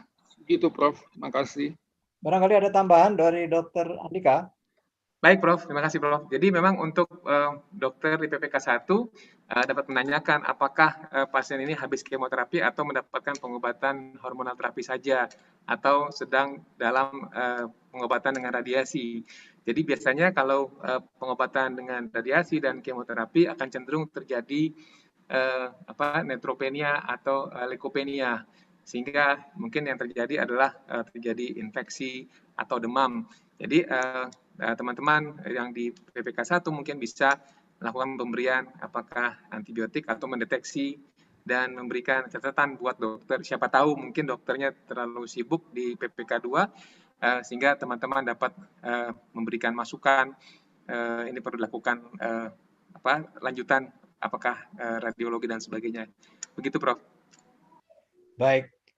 Barangkali saya tambah 1 minggu sampai minggu kedua. Jadi 7 sampai 14 hari biasanya terjadi leukopenia.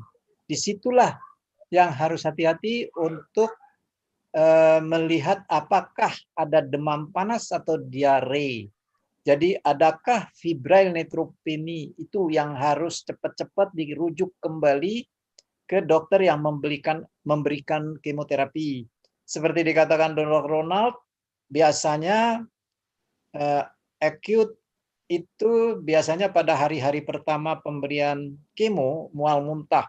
Anda bisa atasi dengan pemberian anti mualnya dilanjutkan di PPK1. cukup banyak wanita muda dan belum pernah hamil didiagnosa FAM. Kembali lagi nih FAM, bagaimana bisa mencegah terjadinya FAM itu sendiri, mengingat belakangan ini banyak wanita muda. Dr. Ronald barangkali ada komentar mengenai FAM ini lagi, selain yang tadi sudah diberikan oleh Dr. Andika. Ya, memang mungkin catatan yang pertama, FAM itu tidak tergolong tumor yang dikelompokkan atau masuk ke dalam faktor risiko untuk kanker payudara. Jadi mungkin ya wanita-wanita muda yang mengalami FAM tidak perlu terlalu khawatir secara berlebihan, karena kalau memang hanya FAM itu sepanjang data yang ada itu tidak meningkatkan risiko untuk kanker payudara. Mungkin tadi sudah disinggung, ada beberapa hal yang harus diperhatikan sebagai faktor risiko untuk kanker payudara. Tadi yang baru saja, misalnya faktor genetik, itu harus lebih diperhatikan. Mungkin adanya riwayat kanker lain di dalam keluarga, adanya mungkin obesitas, adanya mungkin riwayat haid awal atau menopause yang melebihi usia yang biasa, itu lebih berperan dalam meningkatkan risiko untuk kanker payudara. Jadi khusus untuk FAM, saya rasa bukan merupakan hal yang harus dikhawatirkan. Kita ada beberapa kali juga memang melihat wanita yang datang berulang kali dengan benjolan seperti FAM yang sesudah 1 kali atau 2 kali dioperasi, dokter bedahnya juga hanya mengatakan sudah diobservasi saja. Mungkin itu dulu, Prof. Baik, saya rasa FAM kembali lagi menjadi banyak nih pertanyaan FAM. Kalau kita yakin itu FAM atau dia bertambah besar, maka saya tetap menganjurkan kalau dia bertambah besar atau bertambah banyak benjolan yang teraba, maka harus dilakukan biopsi. Pada biopsi FAM di hasil PA biasanya ada 4 tipe FAM. Salah satu tipe FAM yang harus dicurigai adalah yang dikatakan hasil PA kompleks fibroadenoma. Karena ini di sini ada catatan ini yang paling sering bisa berubah. Kedua adalah yang dikatakan phylloides tumor. Ada 2 tipe phylloides tumor, yaitu phylloides tumor jinak atau yang sudah berubah menjadi ganas.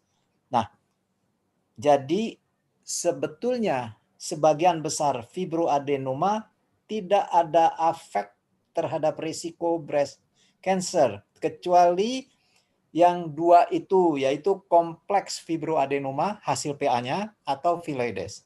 Saya kira itu tambahan saya mengenai FAM. Yang lain adalah, saya coba cari lagi. Nah, ini ada pertanyaan, di puskesmas kami temukan banyak breast cancer usia muda, terakhir usia 26, sudah mastektomi, stadium 3A, kondisi fisik unstable. Memang dengan riwayat genetik dari ibunya, dengan lifestyle yang jarang konsumsi, padahal jarang konsumsi mungkin. Padahal jarang konsumsi makanan junk food, tinggal di daerah dingin kebun teh, minimal polusi. Apa kira-kira penyebab jadi banyaknya cancer di daerah yang relatif tidak begitu polutif, barangkali itu ya. Saya kira Dr. Ronald atau Dr. Andika yang bisa menjawab. Silakan Dr. Andika dulu. Ya, Prof. Baik, Dr. Ronald. Ya, jadi memang ada kemungkinan ini memang genetik, apakah ini memang BRCA1 yang mutasi, namun sulit ya untuk dilakukan pemeriksaan. Dan memang terus terang agak sulit untuk menyimpulkan bahwa ada kondisi tertentu yang menyebabkan pasien-pasien di sana usia muda mengalami, mungkin ada hubungannya dengan hormonal terapi, namun perlu diselidiki lebih lanjut apakah memang ada keterlibatan hormon dalam hal ini seperti obat-obatan oral kontrasepsi dalam menyebabkan terjadinya munculnya keganasan payudara terutama. Itu Prof. Tambahan dari Dr. Ronald? Ya, jadi tadi yang disebut stadium 3A usia muda disebut ada mungkin faktor genetik karena ya mungkin riwayat keluarganya ada, tapi kalau memang teman di puskesmas ini melihat bahwa memang di daerahnya cukup banyak kasus yang serupa, memang patut juga dicari faktor-faktor lain karena kita harus ingat bahwa faktor genetik itu hanya sekitar 10%. Biasanya tetap ada faktor-faktor lingkungan yang mungkin berperan, entah itu tadi disebut Dr. Andika, antara lain penggunaan hormon ya, pil KB atau apa yang lain, yang mungkin harus diteliti lebih lanjut ya, tapi makanya tadi harus diingat faktor genetik itu mungkin hanya sekitar 10%. Jadi kalau banyak wanita muda di lingkungan puskesmas yang kanker payudara ya mungkin harus ada penelitian lebih lanjut untuk melihat apakah ada faktor-faktor lain yang bisa dikoreksi. Mungkin Gitu, Prof. insektisida? Ya, itu salah Pada satu kebun teh. mungkin bisa saja. Yang lain adalah saya kira harus hati-hati, sekarang banyak sekali obat-obat yang ditawarkan, kita nggak tahu isinya apa. Terutama dengan reklame suplemen yang kita nggak jelas isinya apa. Pertanyaan barangkali untuk Dr. Ronald lagi, ini bagaimana dengan pemberian kacang-kacangan atau kedelai pada orang yang kanker payudara sebagai asupan nutrisi? Apakah orang yang kanker payudara boleh makan tempe atau kedelai atau tahu? Sering ini ditanyakan pasien. Ya, terima kasih Prof. Tidak ada data yang pasti yang menyatakan tempe tahu itu meningkatkan kemungkinan kanker payudara untuk kembali ya. Jadi saya rasa biasanya sih saya menjawab ya kalau makan tempenya masih dalam batas yang wajar, makan tahu masih dalam batas yang wajar, tidak ada dasar untuk saya melarang gitu ya. Sama juga dengan pertanyaan mengenai daging merah, pertanyaan mengenai ya bahan-bahan lain. Paling-paling yang kita katakan adalah bahan yang diawetkan itu ya. Jadi sosis, mungkin bahan daging lain yang diawetkan itu mungkin ya tidak dianjurkan karena pada orang sehat juga tidak diharapkan untuk membiasakan diri memakan bahan-bahan awet ini banyak-banyak. Ya, jadi kalau tempe tahu dalam jumlah wajar mungkin tidak apa-apa, Prof. Terima kasih. Ya. Ini karena saya kira saya yang jawab karena pemeriksaan LDH dan alkaline phosphatase yang saya tayangkan pada pembukaan slide saya. LDH itu umumnya terjadi pada kerusakan sel. Nah, kita tahu pada kanker bisa saja terjadi kerusakan sel yang cepat dan itu menyebabkan LDH yang tinggi. Alkali fosfatase adalah salah satu indikator adakah biasanya kelainan hati, terutama saluran empedu dan juga tulang. Jadi kalau ada bone pain dengan alkali fosfatase yang tinggi harus hati-hati apakah itu ada kelainan tulang. Pertanyaan yang lain mengenai zaman saat ini, periode ini adalah periode pandemi. Bagaimana pengobatan kanker pada periode pandemi ini? Barangkali ada yang mau menjawab. Ya, Prof. Jadi pada pengobatan pada kanker payudara pada mereka dengan yang menjalani kemoterapi sebenarnya tidak ada perbedaan. Tetapi dalam tata laksana setelahnya itu yang perlu diperhatikan, mengingat bahwa pada mereka dengan pasca pengobatan akan terjadi febrile neutropenia dan risiko untuk terjangkiti COVID juga akan tinggi. Apalagi mereka akan berada di rumah dan bila protokol kesehatan di rumah juga tidak baik, tentu kemungkinan untuk terjadinya penularan akan besar. Ini memungkinkan sekali mengingat bahwa leukosit yang rendah ditambah dengan limfopenia dan neutropenia itu yang merupakan susceptible untuk terjadinya risiko untuk COVID.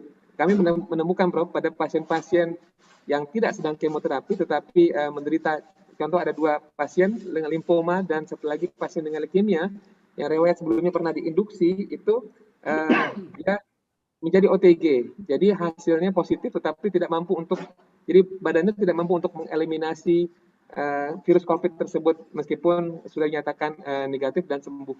Begitu Prof. Terima kasih. Ada satu pertanyaan, saya kira pertanyaan terakhir ini. Bagaimana sampai sejauh mana ini puskesmas dalam penanganan sebatas dalam penegakan diagnosa? Apakah hanya dalam penegakan diagnosa saja di puskesmas atau bisa lebih jauh? Sampai sejauh mana kompetensi dokter di puskesmas atau klinik Pratama dalam penanganan kasus breast cancer?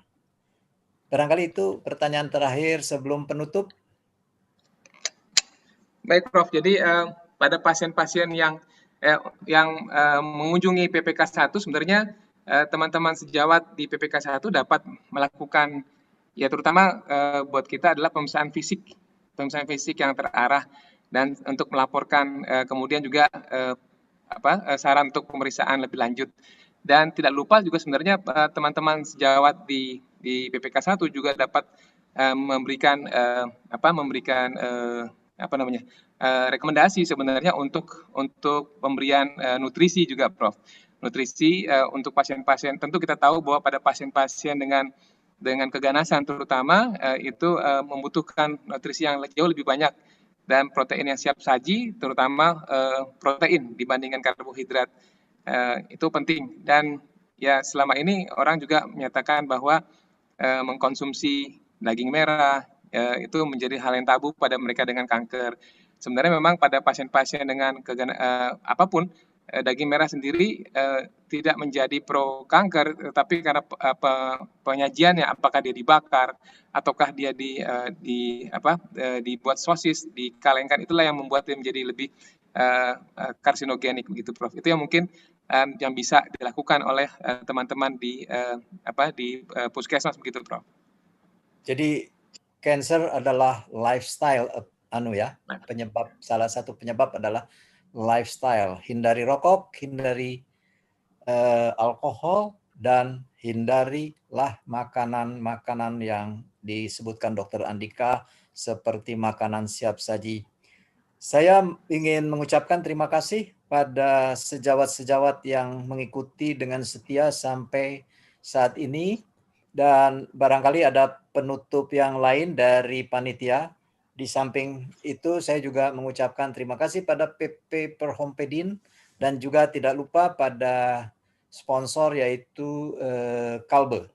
Terima kasih, saya tutup dengan ucapan wabillahi taufiq wal hidayah. Wassalamualaikum warahmatullahi wabarakatuh. Amin. Silakan Dokter Nadia, barangkali ada kata penutup bagi yang belum dijawab. Itu barangkali ya, Dokter. Ya baik Prof, terima kasih kepada Prof Muttalib selaku moderator dan juga para narasumber Dr. Andika dan Dr. Ronald. Terima kasih kepada seluruh attendee. Untuk nanti sertifikat bisa didapat linknya nanti di Instagramnya Perhompedin. Silakan dibuka Instagram PP Perhompedin, nanti linknya kami akan berikan di sana. Untuk pertanyaan yang belum dijawab, nanti kami akan list mana yang belum terjawab, kami usahakan untuk bisa dijawab juga di Instagram. Untuk melihat tayangan ulangannya ada di YouTube Perhompedin juga. Baik, terima kasih. Saya rasa cukup sekian, Prof. Terima kasih.